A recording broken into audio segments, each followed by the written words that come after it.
You're the first Asian female pharmacist to sit on both NPA board and the PSNC committee. Do you know, I should probably feel proud of that fact, but I actually feel really sad about it. 60% of all pharmacists are women, for starters, and 43% of those are from BAME backgrounds. And so when you put those numbers together, we're looking at 25% of BAME women pharmacists. But when you look at leadership, that's not reflected. A quarter of leadership does not comprise of BAME female pharmacists. I think the RPS did their last survey that they did. I don't think they did one last year. I think it was 2019. That not only there was a pay difference between men and women of 6%, but for BAME women it was 16%.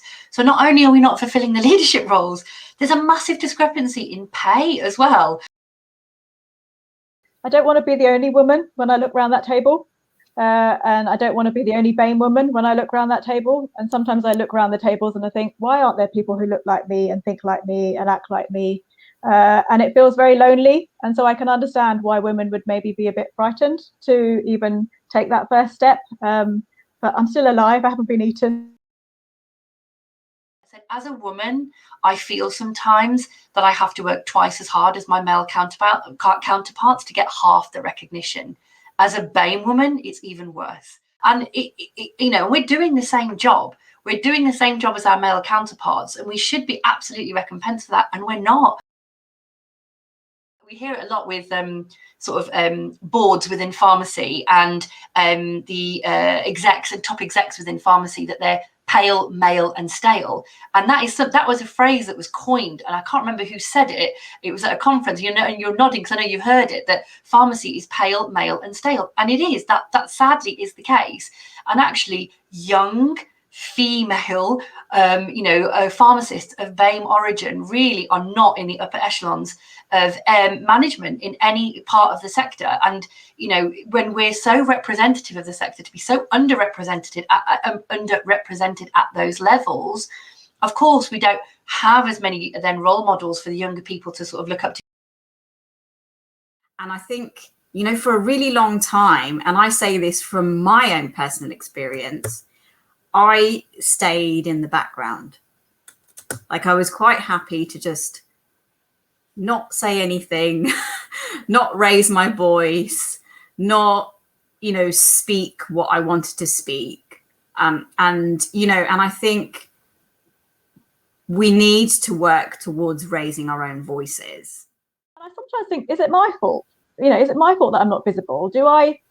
Because I'm BAME, is there something that's kind of inherently in us to not be loud and proud?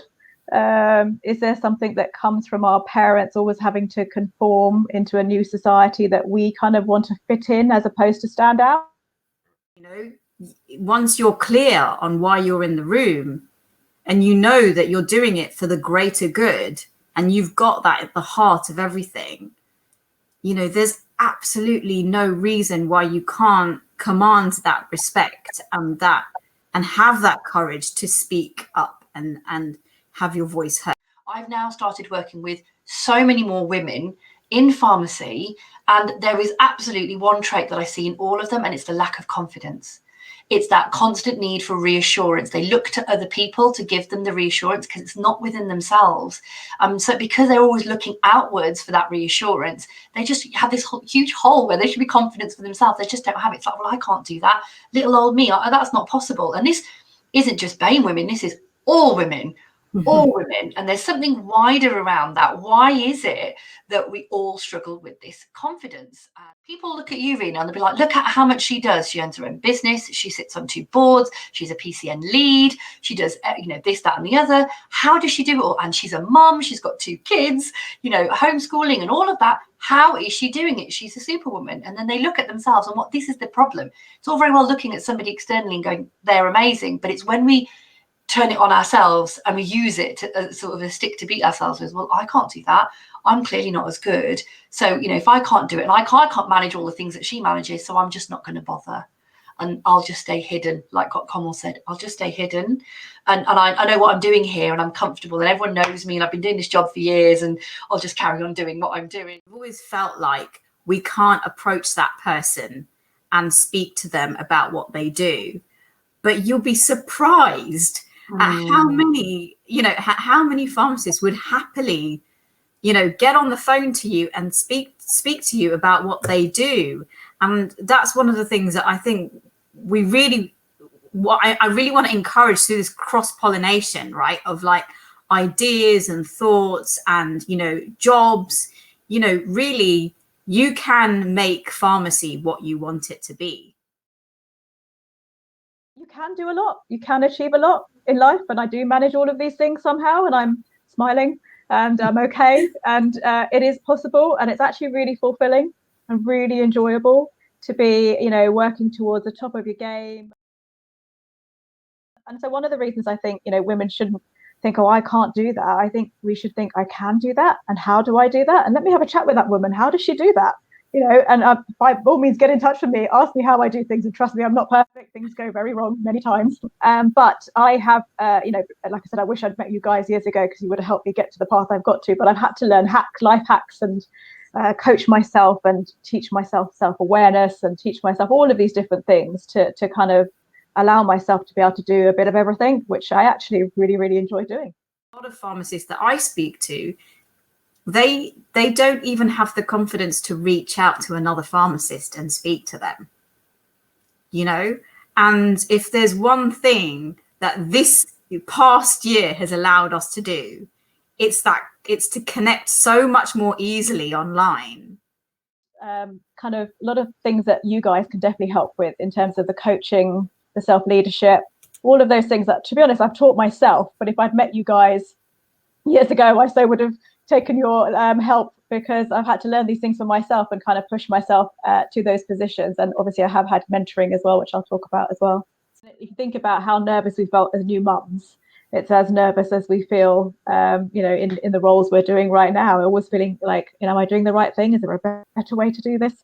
I don't care. You know, there's always questions that crop up in our crazy minds, aren't there, when we're doing all of these sort of things. But I guess, again, it's the sort of, like I said earlier on, it's about having that authenticity. So when you become a parent, you want to be the best parent there is. When you become a pharmacist, you want to be the best pharmacist, you know, and just kind of always having that as your end goal and trying your best to grow and to you know, evolve to that better version of yourself. Which is that we've done this, and all three of us have worked on ourselves. All three of us have, you know, invested quite a lot in personal and self-development, because we understand that in order to get to the next level and beyond, we have to do that. We have to understand what makes us us. We have to have that self-awareness. What are our strengths? What are our weaknesses? Let's sweat our strengths rather than focusing on trying to make our weaknesses better, which is a trait of pharmacists, because we have to, you know, we feel we have to be perfect. So we try and make the bad things better rather than actually sweating what we're good at. Look at what we're good at and go for it, rather than worrying about the things that we're not so good at. We couldn't have got to where we wanted to get to without men either, right? You know, without men championing us, supporting us, you know, showing us that, giving us that hand, right? And saying, you know what, I want you in the room. I want you to talk about, you know, your voice is just as important.